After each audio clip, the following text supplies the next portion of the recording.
Hey friends, welcome back to my homestead. I'm excited you're here with me today because today we are going to be going through my pantry. We are going to look at all the home canned stuff that I canned last year. We're going to look at all the bulk items that I buy in bulk, my food storage, and we're going to look at some store-bought things that I have in here as well. And as I go through it, I'll kind of give some ideas of how I use some of my home canned items.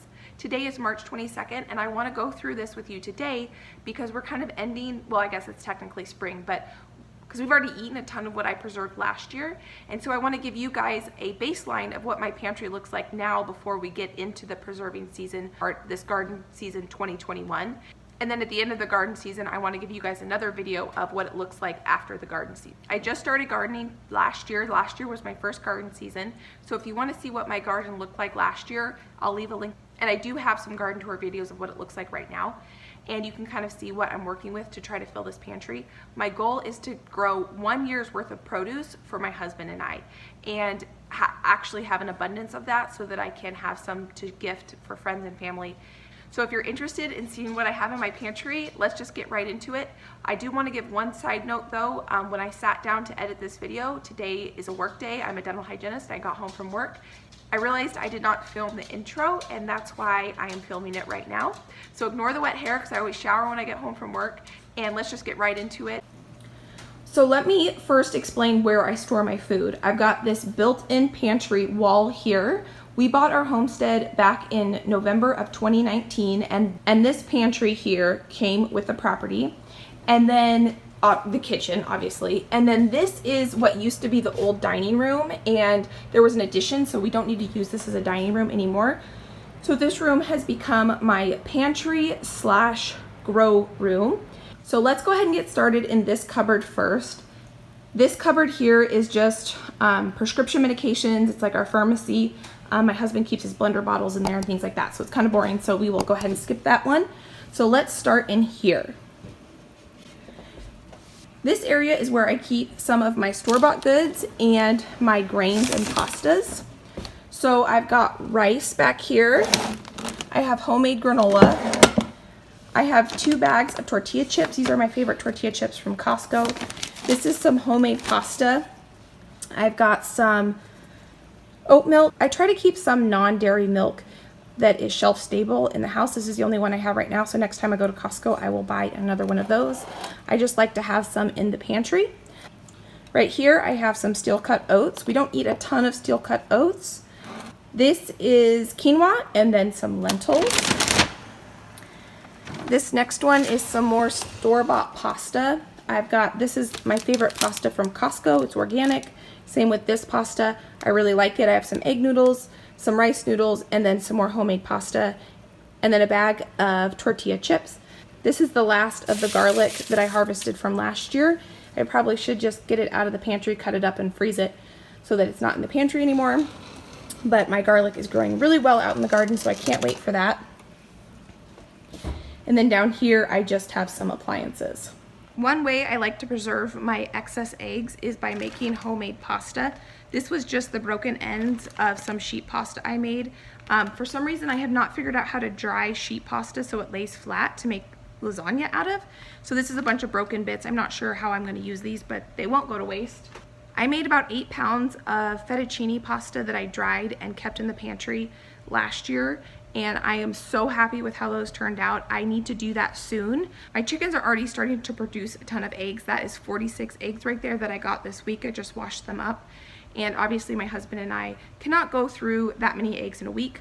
So I need to start making some pasta and getting it drying so that I can put that in the pantry. Even though homemade pasta is my favorite pasta, I still do like to keep that Costco pasta on hand so that I can make a quick meal if I need to. So let's get on to some canned goods that I have. So the next few cupboards are mostly canned goods. Ignore this shelf. This shelf broke. I had about 80 jars of canned tomatoes up here, and it completely broke this shelf and this shelf. So my husband needs to fix these and reinforce them. And so right now I have my J. Morrell sized mixing bowl. This is a 34-quart mixing bowl my mother bought me for Christmas the year that we bought our house, and I use that all summer long. It is amazing. And then I have another smaller, it's probably like a 15-quart bowl inside it. I have some egg cartons. My mom is awesome and she saves her egg cartons for me so that when I gift eggs, I have egg cartons to give to people. This right here is canned potatoes. I grew about 130 pounds of potatoes, which is way more potatoes than my husband and I can eat fresh, so I canned a bunch of them, and I just started using them, and I'm really happy with them. This was my very first pressure canning, and it turned out really well. This right here is canned cabbage. It's like a cabbage coleslaw. It's vinegary and sweet. This is all homegrown cabbage and carrots in here. So it's cabbage and carrots. This is really good. But I do not need to make any more of it for the next year because I still have probably 20 jars, and that's more than my husband and I need for this coming year. So this will be perfect, and I won't have to preserve this for next year. So coming down from that cupboard, I now have some condiments. I just made, this is a balsamic caramelized onion fig jam, and it is incredible. We've been eating this on hamburgers, and we use it in place of ketchup. We just put this and mayonnaise with some cheese on a hamburger bun, and oh my gosh, so good. It's kind of the same concept of ketchup where you've got your sweet and sour, but it has so much more depth of flavor than just a ketchup. So this is our new favorite. I canned ketchup for the first time last year. That's what these jars are here. The taste on this ketchup is really good, but I did not cook it long enough, and so it is a little bit runny. So when I make it this year, I'm going to cook it down a lot more, and I do not peel or seed my tomatoes when I make sauce. It never has bothered me in the past, and so when I made my ketchup, I didn't do that, and I kind of wish I did because ketchup, I really don't want the skins or the seeds. So when I make ketchup this year, I will also not only cook it down longer, I will seed and peel it. The next two rows are pizza sauce, and this was the first time I had canned pizza sauce, and I'm going to continue to do it from now on. I love having canned pizza sauce. We eat a lot of pizza in this family. This is all homegrown tomatoes. All the herbs in this are homegrown, and it has been so awesome just having pizza sauce already made up and ready to go anytime we want to make pizza. All I have to do is make the crust, and we are good to go with that. That I did not peel or seed, and I'm totally happy with not peeled or seed tomatoes on that one. Here is my store-bought canned goods. This is some more ingredients. We have a fire pit, so I like to keep some more ingredients on hand for when we have fire pits in the summer. My husband does like Hershey chocolate. I try to make him Hershey chocolate. Anytime he comes home with this, I get annoyed with him that he bought it because I can make it for him, but he's so sweet. He's like, I don't want you to have to make chocolate sauce when I want chocolate sauce. So he does like to keep one of these on hand. He doesn't eat a ton of it, but I wish he would have me make him homemade, but he's sweet. He buys this because he doesn't want me to have to do that every time he wants chocolate sauce. And then I've got some French onions and some cream of mushroom soup. The only time I use these are for the holidays, so these are left over for the holidays. I almost always make my own cream of mushroom and cream of chicken soup, but for the holidays are some recipes that I just like the flavor of this because it's nostalgia. So I do keep those on hand for the holidays. And then we've got some mustards, ketchup, store-bought enchilada sauce. I've started making my own. That's why I still have this in here because I haven't used it because the stuff I make is really, really good. I probably should just use this sometime and get it out of the pantry. And then we have a few cans of chipotle and adobo. If you guys have never tried this stuff, it is so good. I absolutely love chipotles and adobo sauce. It's smoky, it's spicy, it's vinegary, it's sweet. It'll change the way you cook Mexican food. It is delicious. And then we have just some coconut milk for some curries. I have a ton of that. I've got a few, I guess I have a thing of pinto beans. I didn't know I had that. Some chickpeas. And then I have a random jar of crushed pineapple. I probably bought that for a recipe and never used it. And then we've got some Thai red curry. Working our way down from that shelf, we've got some bulk baking items.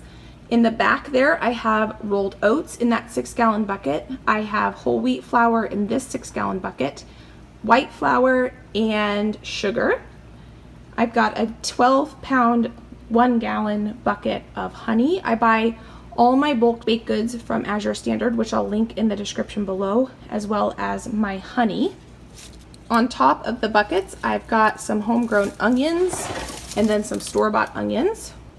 3 weeks ago, I just planted over 600 onions outside. If you want to see that video, I can link that above.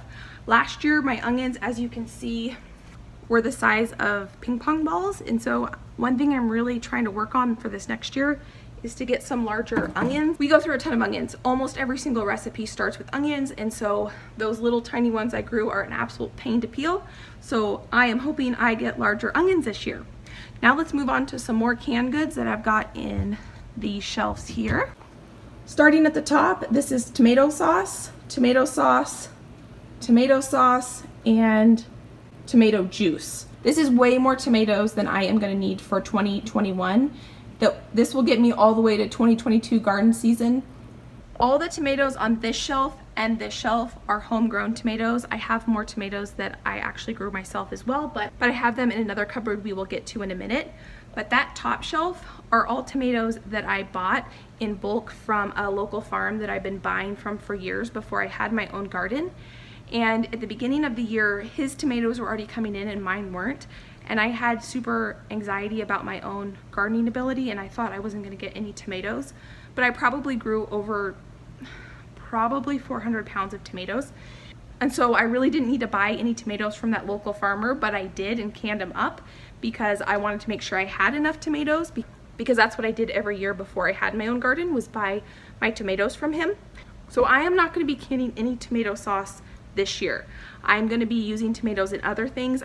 I'm going to really focus on dehydrating tomatoes this year and preserving them in a few different ways so that I can get some other product, because I am good on tomato sauce until the garden season 2022. And then over here we have some pints of applesauce and some quarts of applesauce, and then there are 2 quarts of pear sauce. These are from my orchard this year, which was really exciting to be able to make applesauce and pear sauce from my own trees. And then coming down from there, we've got this shelf here, and this shelf has a ton of homegrown, home preserved items. This jar is calendula flowers. I'm going to be making some calendula salve and make soap with it. I just haven't got around to doing it. I should. This is some homemade scrap apple cider vinegar. And then all of these jars that are green, these are salsa verde. I made these actually with green tomatoes, not with tomatillos. I didn't grow any tomatillos last year. I'm actually really happy with how this green tomato salsa verde turned out. I will probably make this again, and hopefully, though, I have 4 tomatillo. Look at this little guy. Sorry, I just got really distracted. So I have 4 tomatillo plants that are growing in the grow room, so we will have some actual salsa verde. Back here I have some empty jars. I make my own fermented hot sauce, which I will make a video on that for sure this year. And I like to keep old jars, and I put my fermented hot sauce that I make in those jars there. My favorite way to use this salsa verde is actually to make enchiladas out of it, like a green enchilada, or I'll make Mexican rice with it. Instead of using like a red sauce base, I will use this, and it turns out really well. Over here I have 2 half gallons of infusing lemons with just white vinegar. This is just your plain distilled white vinegar. Anytime I cut up lemons, I just throw the peels in here, and I use this as cleaner. I've got some dehydrated zucchini. I don't really like to eat this when it reconstitutes. I did try this as a way to preserve zucchini, and I might not do it again. I'm not sure. We'll see. But the best way I like to use this is actually grind up the zucchini into a powder, and then I add the powder into things. But I wasn't happy with reconstituting the zucchini. It kind of got rubbery. Then I went through a juicing phase for a while, and so when I was done juicing, I would dehydrate the pulp of whatever I dehydrated. So this is celery and carrot and a little bit of beet pulp. And this is beets, and so I'll put this into random things. I've got some dehydrated apples, and this is a cranberry infused vodka. It's like a liqueur that I made. Now down here we have a bunch of fig jam. I just made a video on this actually, so if you want to see that, I will link that above. Any video that I talk about, I'll link above, and I'll link in the description below, so you'll be able to see it in 2 places. This is a plum sauce I made from the plums from my trees. My favorite way to use this is on meatloaf, or I just made this weekend a pad thai, and I used this plum sauce instead of using the tamarind paste, and it turned out really, really good because it was that sweet, sour, tangy type flavor. So that I will definitely be making again. This is some cowboy candy liquid that's left over. I put a little cocktail or martini glass on the top because the way I've been using this actually is in the summer I was making some spicy margaritas with this. This is so good in a spicy margarita after working in the garden all day. Winner, winner, chicken dinner on that one. And then this, oh my gosh. So I made this kind of on a random whim. This is actually the leftover brine, and I cut up onions and I canned onions in it, and these are fantastic. They have just a hint of spice, but they also are sweet and sour, and these are good on a hamburger. I've been putting these in enchiladas. I've been putting these in stir fries. These are just so good. This is probably one of my favorite things that I canned last year. And the funny thing is I just started using this a few weeks ago. I only canned 4 jars and I've already gone through 3 of them, and I'm going to be canning a ton of these next year. One really nice thing about having them sliced up already is you don't have to waste your time slicing and cutting your onions. They're already sliced and cut, and they're pickled, so they are not processed very long, so they still have some texture to them. So these are awesome.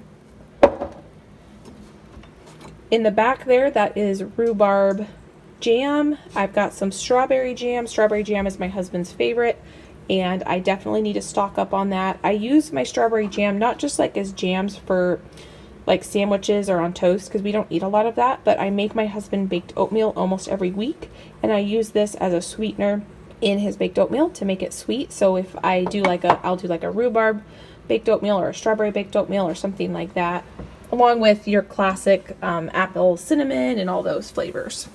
Now moving on to down here, these jars here are rhubarb barbecue sauce. This stuff is fantastic. I will be making a video on how to make this.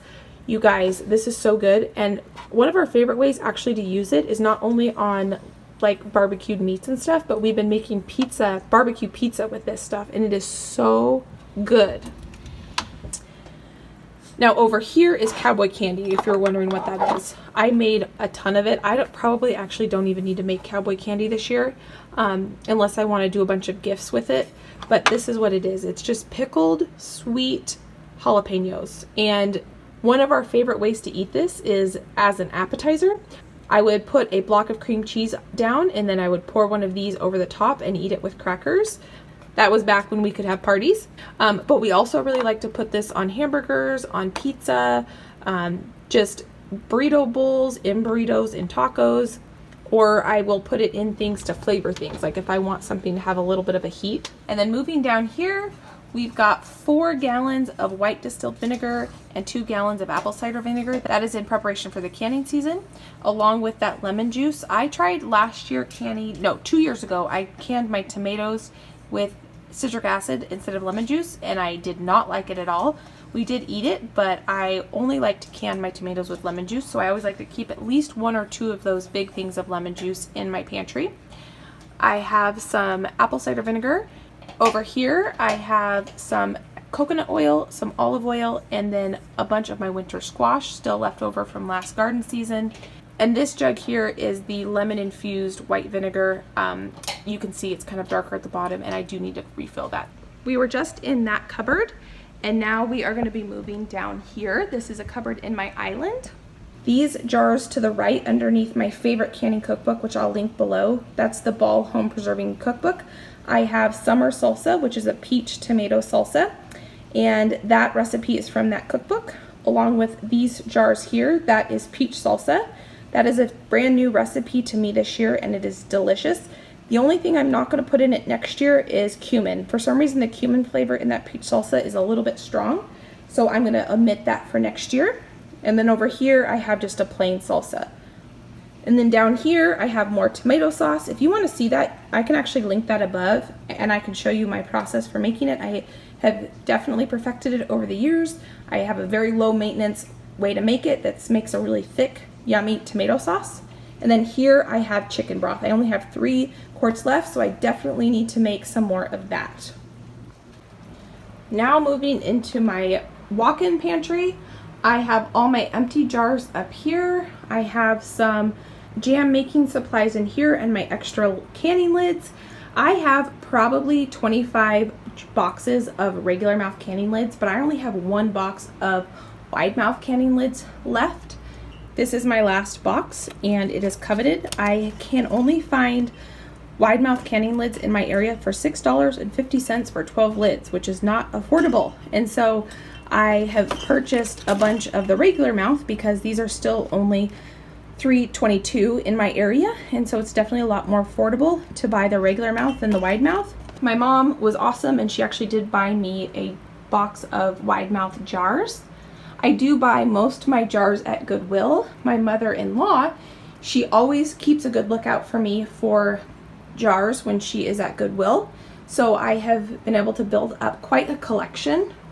So in the back too here, I have 2 half-gallon jars of cacao powder, which is just cocoa powder, just plain unsweetened cocoa powder. I have a half-gallon jar of leeks. These leeks I just harvested a couple weeks ago and dried them. These were leeks that I actually planted last July. These 2 half-gallons are corn masa. I want to start learning how to make my own corn tortillas, and so I have to still buy a tortilla press. I haven't done that yet. It is on my wish list, and so I'm gonna be buying that pretty soon probably because we just got an Amazon gift card.